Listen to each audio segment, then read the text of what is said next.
इस कार्यक्रम में हम सब के मध्य उपस्थित नाबार्ड के चेयरमैन आदरणीय जी.आर. चिंताला जी,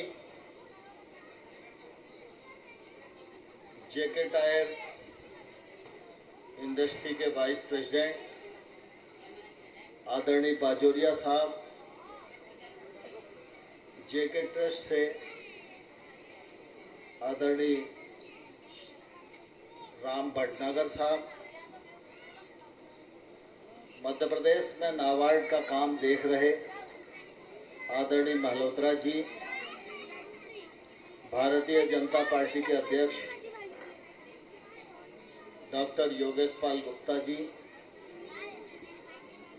हमारे राज्य पिछड़ा वर्ग वित्त विकास निगम के चेयरमैन आदरणीय रघुराज कंसाना जी, पूर्व मंत्री आदरणीय श्री रुस्तम सिंह जी, पूर्व मंत्री आदरणीय मुंशीलाल जी, पूर्व विधायक शिवमंगल सिंह जी, नगर निगम मुरैना के सभापति अनिल गोयल जी, गांव के सभी जनप्रतिनिधिगण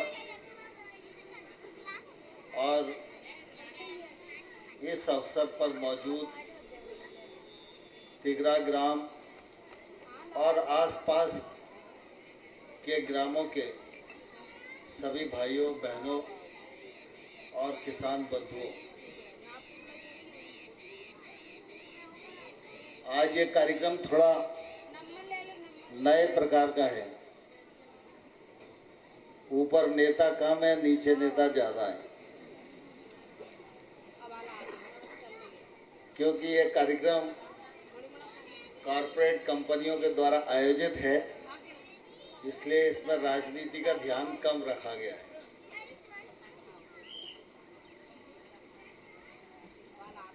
लेकिन आज का दिन निश्चित रूप से अच्छा है। आज सुबह ग्वालियर में अपना कृषि विश्वविद्यालय में नाबार्ड के सौजन्य से लगभग 8 करोड़ रुपए की लागत से एक इक्विवेलेंस सेंटर का उद्घाटन संपन्न हुआ। कृषि व्यवसाय उद्यमिता यह आगे बढ़ सके, इसके लिए सभी प्रकार का सहयोग, मार्गदर्शन, तकनीक, उपकरण, स्थान, साधन, जानकारी किसी भी युवा उद्यमी को मिल सके और वह उस सेंटर में जाए, 2-4 महीने तक अपना कामकाज करे और जब उसका कामकाज स्थापित होने की स्थिति में आ जाए तो फिर सेंटर से अलग जाकर वो अपना कार्यालय खोले, कारखाना खोले, स्वयं भी रोजगार से जुड़े और 10 लोगों को भी बराबर की तनख्वाह उपलब्ध कराने की स्थिति में आए। ऐसा एक महत्वपूर्ण सेंटर जो इस पूरे अंचल में कृषि उद्यमिता बढ़ाने के लिए, रोजगार के अवसर सृजित करने के लिए और किसान को अपनी उपज का वाजिब दाम मिले, इस दिशा में एक महत्वपूर्ण कदम है। इसके लिए नाबार्ड ने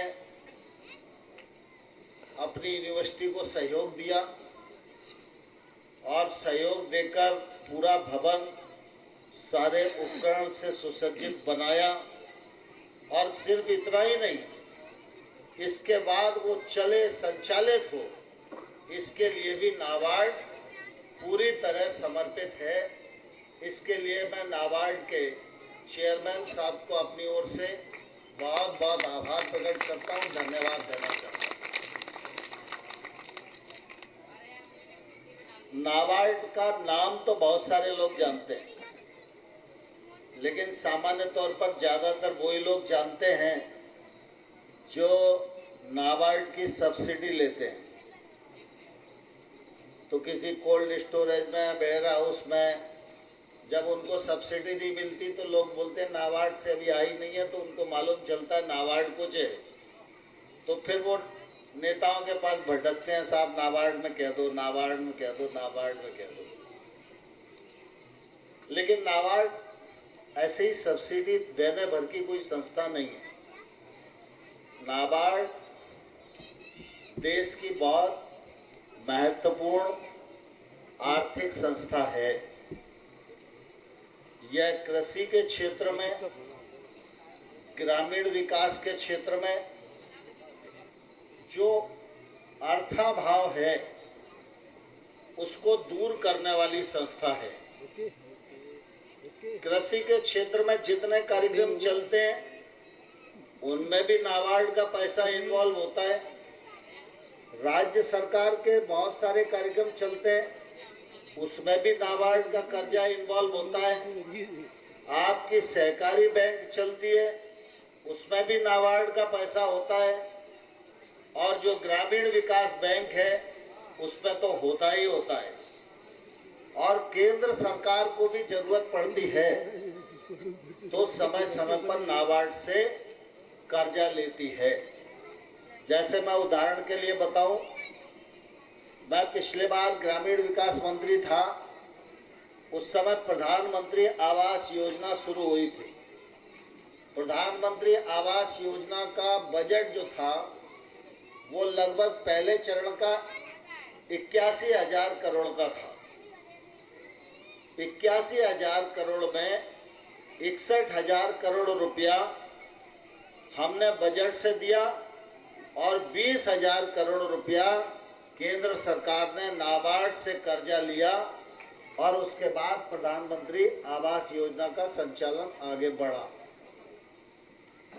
और आज हमारे लिए बहुत प्रसन्नता की बात है कि एकीकृत पशुधन विकास कार्यक्रम और साथ ही साथ स्व सहायता समूहों की सुदृढ़ीकरण हो, उनको साधन मिले, इस दिशा में उन्होंने मुरैना क्षेत्र में काफी काम किया है। आज ही इसी कार्यक्रम में यहाँ पर बैठी हुई बहनों को 9 करोड़ रुपया नाबार्ड की तरफ से उपलब्ध होने वाला है। 9 करोड़ की रकम कम नहीं होती, लेकिन नाबार्ड ऐसा देश भर में करते रहते हैं। इसी प्रकार से आज बाजोरिया जी यहाँ उपस्थित हैं। जेके टायर इंडस्ट्री हमारे यहाँ की सबसे बड़ी इंडस्ट्री है, और जेके टायर भी लगातार इस दिशा में कोशिश करते रहते हैं कि गरीबी उन्मूलन की दृष्टि से, किसान की आय बढ़ाने की दृष्टि से, पशुधन में दूध बढ़ाने की दृष्टि से उनका क्या योगदान हो सकता है। इस दिशा में काफी लंबे समय से उनका प्रयत्न चल रहा है, और मुझे प्रसन्नता है जब कोरोना आया था और ऑक्सीजन की आयात तोबा मच रही थी, तो चूंकि वो आयात तोबा पोरसा से लेकर श्योपुर तक थी, तो मैंने बहुत सारे लोगों को बात की। लेकिन जब बाबू सिंघानिया जी को मैंने फोन किया तो मैंने कहा मुरैना में आप तो एक बड़ा संयंत्र लगा दो, तो ये बहुत मुरैना की जनता के लिए बड़ा जीवन दान हो जाएगा। मुझे खुशी है और मैं उन्हें धन्यवाद देना चाहता हूँ। लगभग 1 करोड़ रुपए की लागत से वो ऑक्सीजन प्लांट उन्होंने स्वीकृत किया, जो आज मुरैना के अस्पताल में लग गया। भी 6 एआई केंद्र हैं।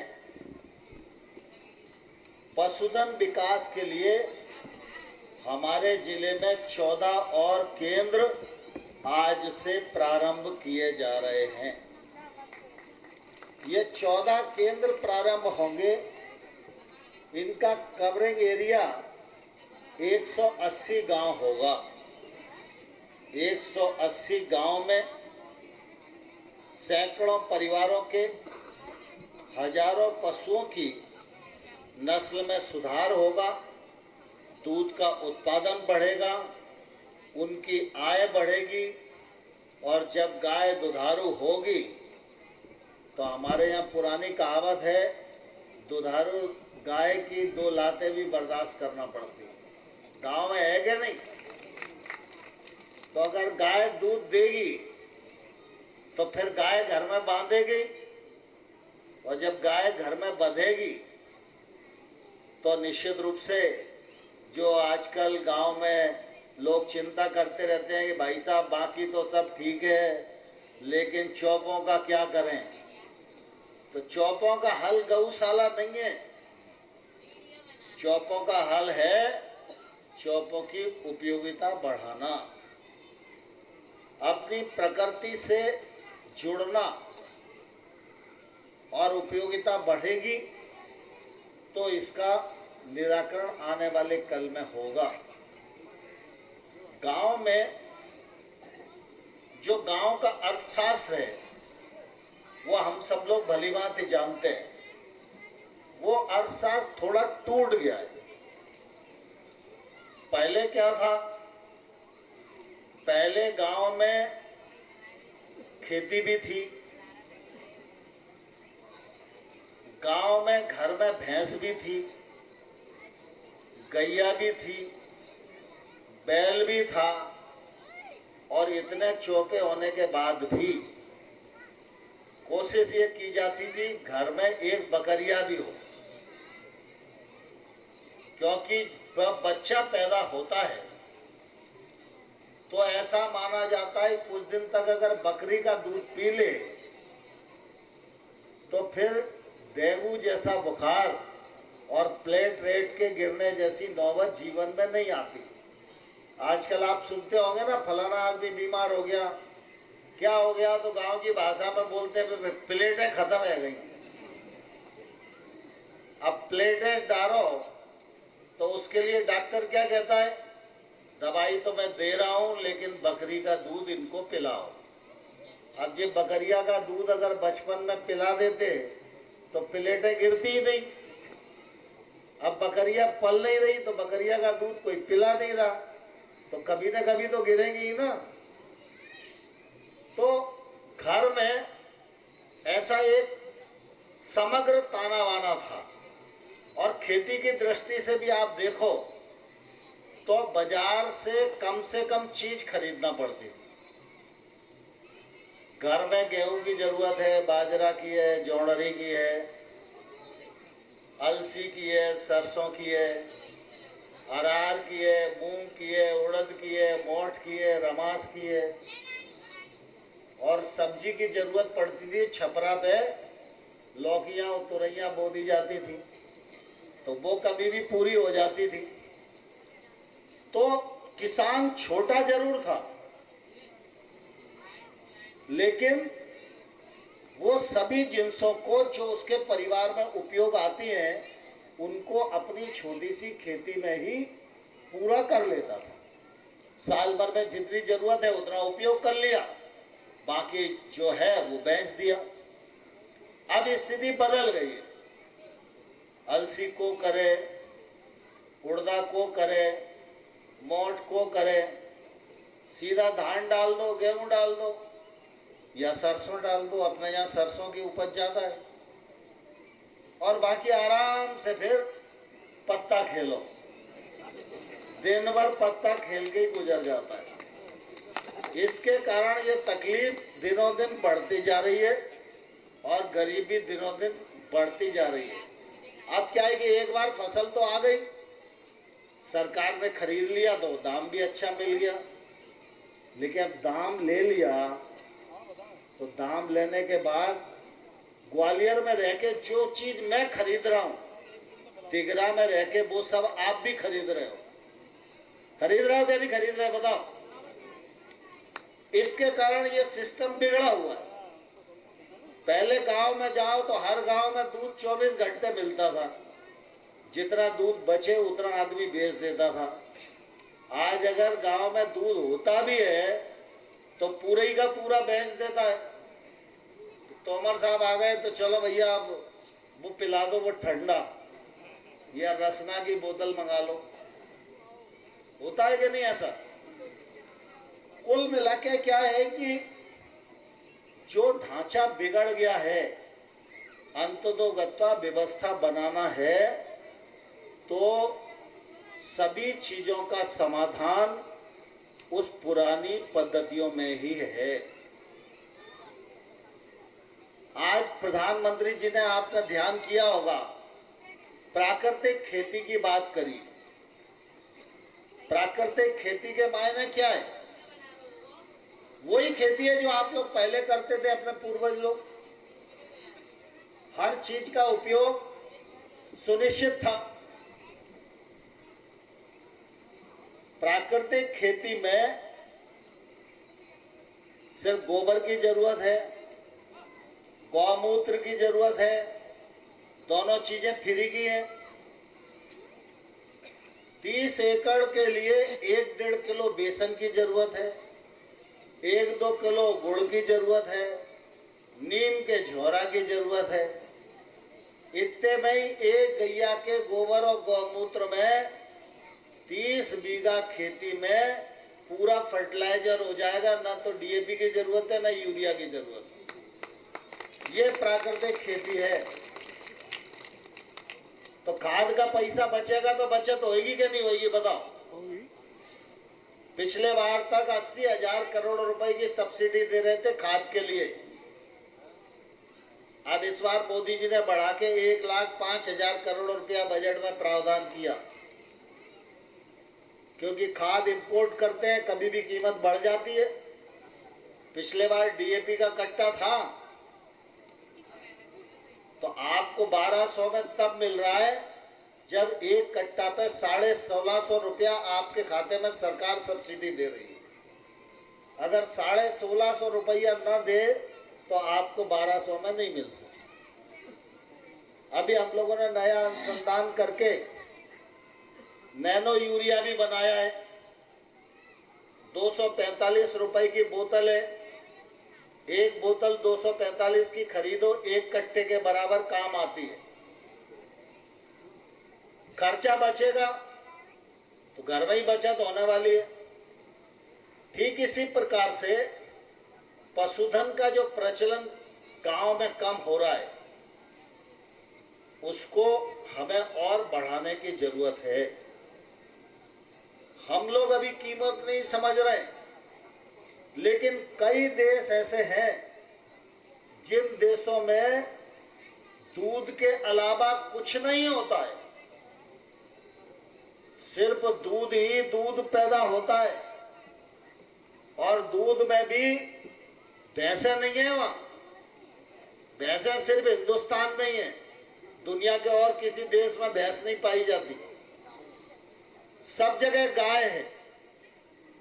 और जैसा चिंताला जी बता रहे थे, कई जगह ये गाय 100 लीटर दूध देती है, 50 लीटर दूध देती है।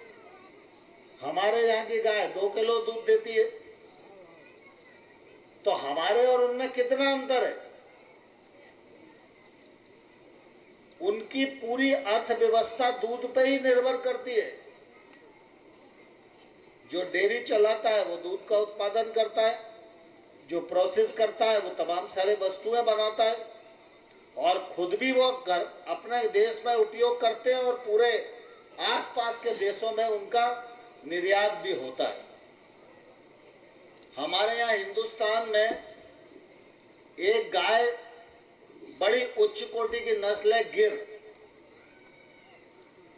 गाय हमारे यहाँ गुजरात और राजस्थान के कुछ इलाकों में होती थी। गायों में सबसे श्रेष्ठ गाय गिर है,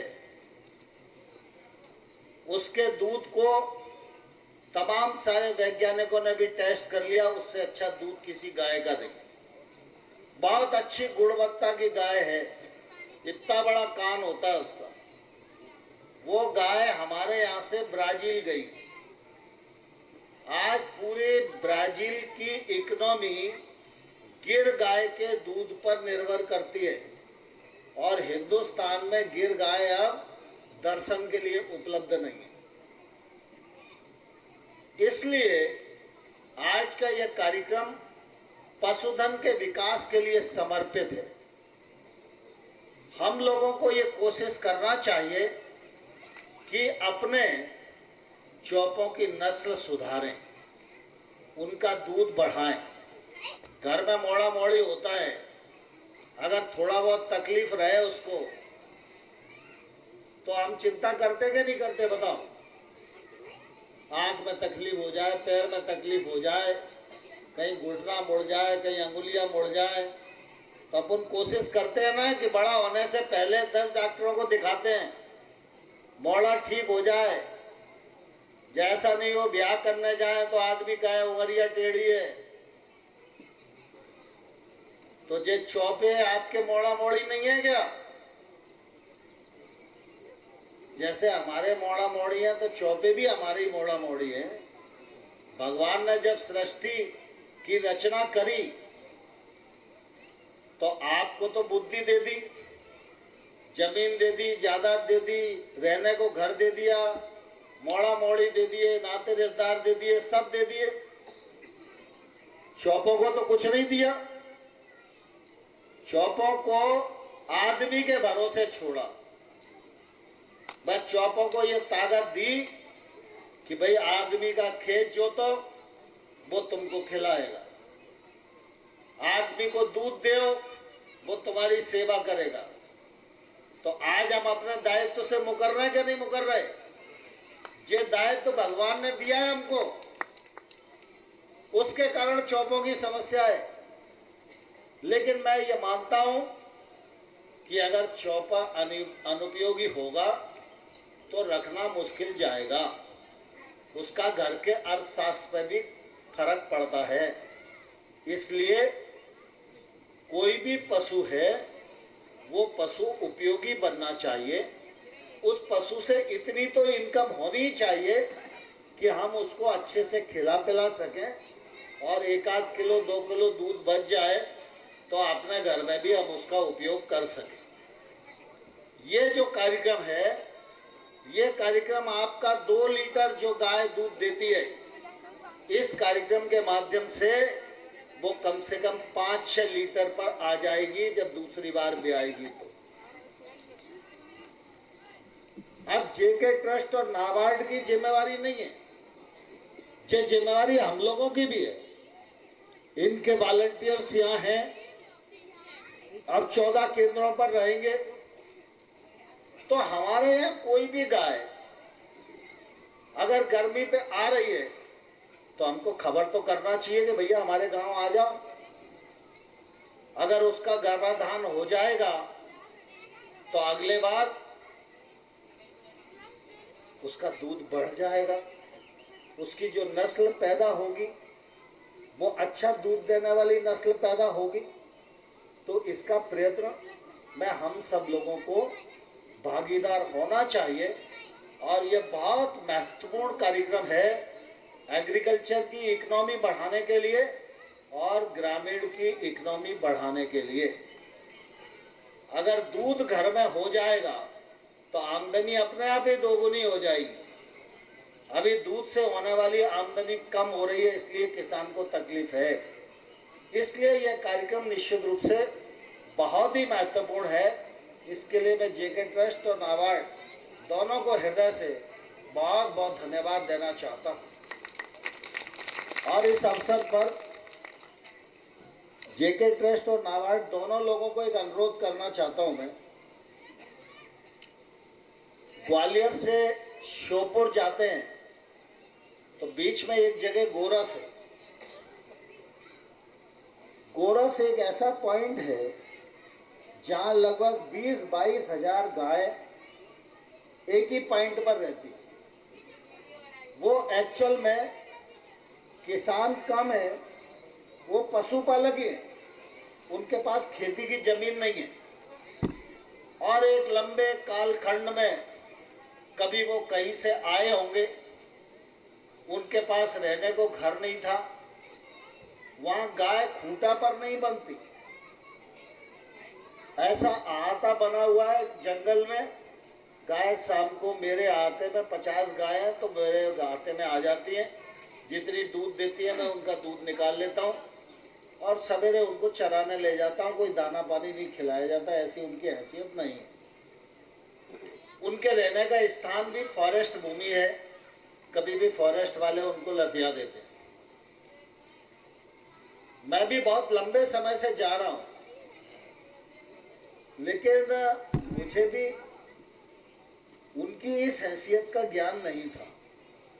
मैं भी सिर्फ इतना ही मानता था कि गोरस माने गायों का एक जमावड़ा है, मारवाड़ी लोग रहते हैं और ये अपनी गायों से इनकी इकोनॉमी चलती है। एक दिन में 22,000 लीटर दूध पर डे प्रोडक्शन है। और सबसे अच्छी बात यह है कि अमरेली जैसे गुजरात के जिलों में जहां ये गिर गाय पैदा हुई, वहां पर गिर गाय देखने को नहीं मिलती। ये सारी की सारी गिर गाय, लेकिन इनके मालिकों को भी इस बात का अंदाज नहीं था कि ये गिर गाय है। तो बीच में थोड़ी बहुत क्रॉस भी हो गई। मैं भी बीच में गया था, मैंने सबको इकट्ठा करके कार्यक्रम किया, उनके रहने वहने की व्यवस्था कर रहे हैं। वहाँ ग्रामीण विकास से हम लोगों ने एक चिलिंग प्लांट भी लगाया है और आरपीएल की एक कंपनी है मालक, मिल्क प्रोड्यूसर कंपनी, उससे उसको लिंक किया है। लेकिन मेरा आग्रह होगा कि गिर का सीमेंस, इसको लेकर एक सेंटर अगर वहां स्थापित किया जाए तो ये नस्ल को पूरा का पूरा बचाया जा सकता है और एक गिर का बड़ा क्लस्टर हम हिंदुस्तान में बचा सकते हैं। वहां से गिर को बढ़ा सकते हैं, वहां से गिर को पूरे देश में फैला सकते हैं। और जो गिर विलुप्त होती जा रही है वो गिर हमारे नजदीक पड़ी हुई है, लेकिन हमारी लापरवाही का शिकार है। तो इस मामले में भी आपकी टीम अगर एक बार जाए और वहां देखकर आए, वहां चारा विकास कार्यक्रम के लिए भी मैंने प्रबंध किया है, उनके दूध का अच्छा दाम मिल जाए उसका भी प्रबंध किया है। लेकिन उस नस्ल को बचाना और उस नस्ल को विकसित करना और जो क्रॉस हो गई है उसको कैसे परिवर्तित करना, इसका अध्ययन और इस पर अगर काम होगा तो मैं सोचता हूं कि देश के लिए बहुत अभूतपूर्व हमारे मिशन का योगदान हो सकेगा। आज ये कार्यक्रम काफी लंबे समय से प्रशिक्षित था। चिंतला साहब हमेशा मुझे बोलते रहते थे कि जब आप चलोगे तभी कार्यक्रम करेंगे। तो मैं आज आया था और दोनों कार्यक्रम आज हुए। मुझे लगता है ये दोनों कार्यक्रम हमारे ग्रामीण जीवन में बदलाव लाने के लिए बहुत महत्वपूर्ण है। आप सबका सहयोग इन कार्यक्रमों को मिले।